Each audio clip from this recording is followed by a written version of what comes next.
Launch director, monitor the spacecraft, and manage all the activities leading up to launch.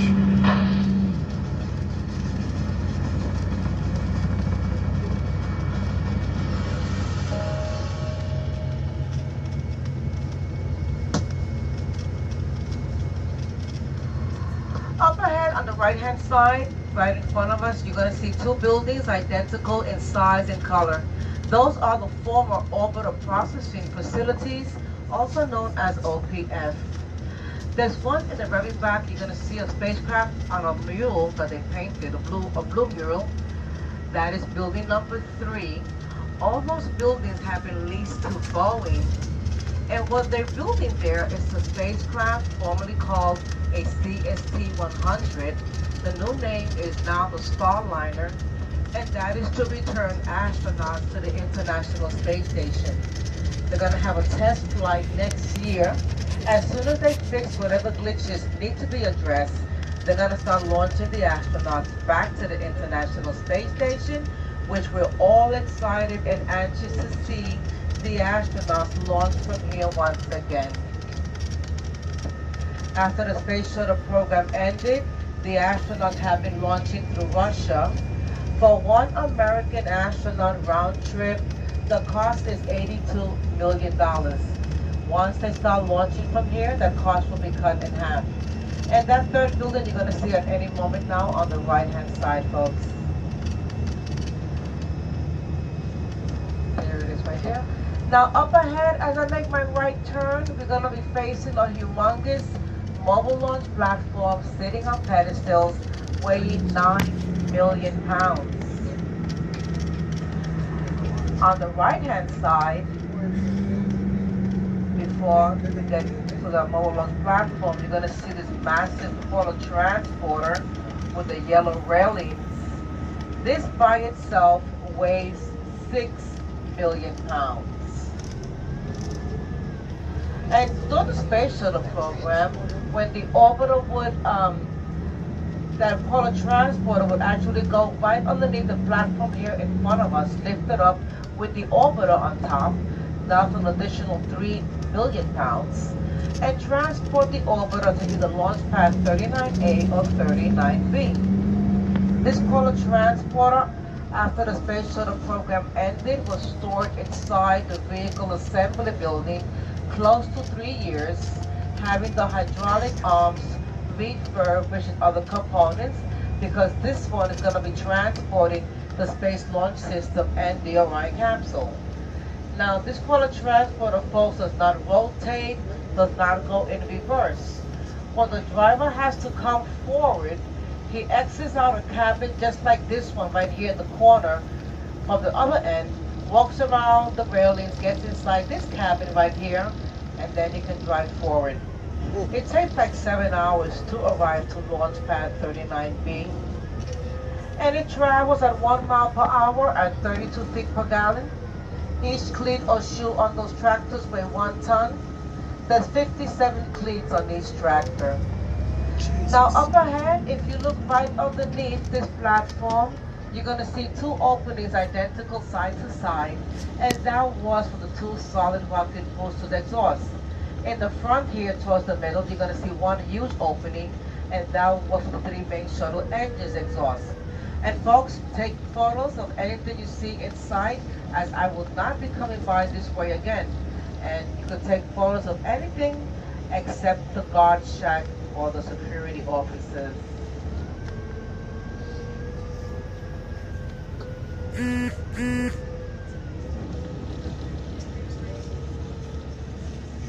And as you saw in the video, right in front of us is the new mobile launcher platform.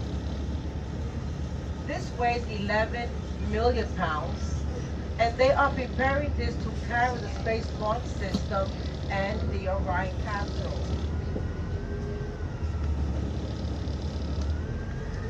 They put an elevator on this tower, and they also went back to the same design as the Apollo days.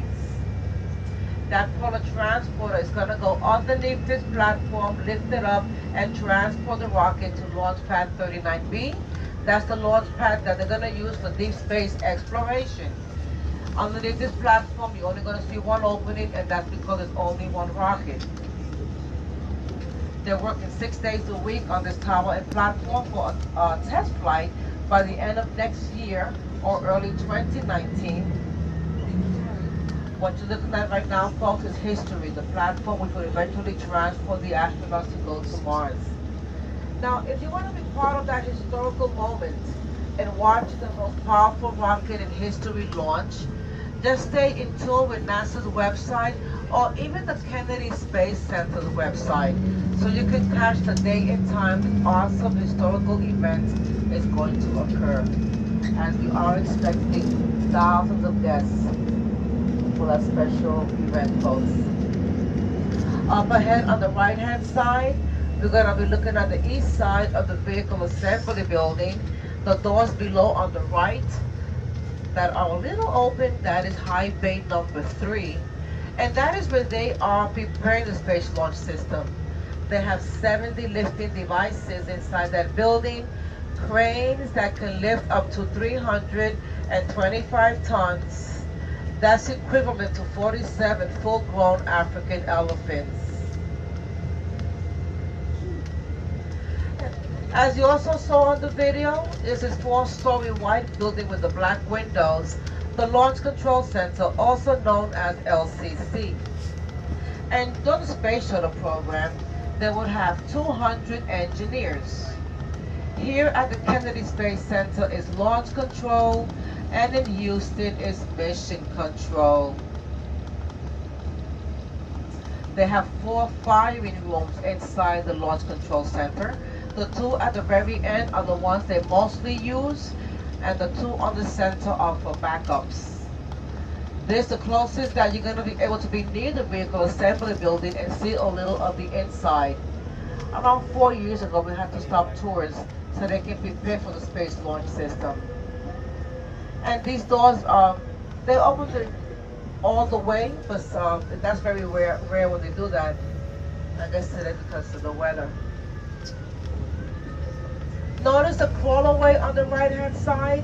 It is 8 lanes of traffic wide, but only 1 lane for the crawler transporter.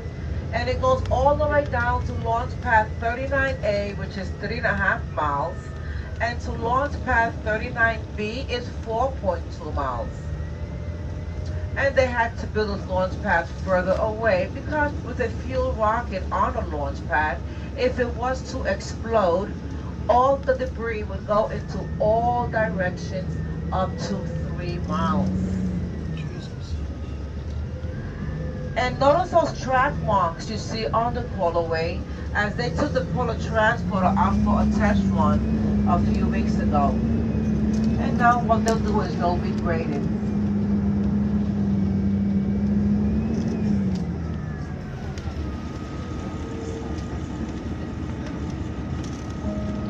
We are now approaching Launch Pad 39A.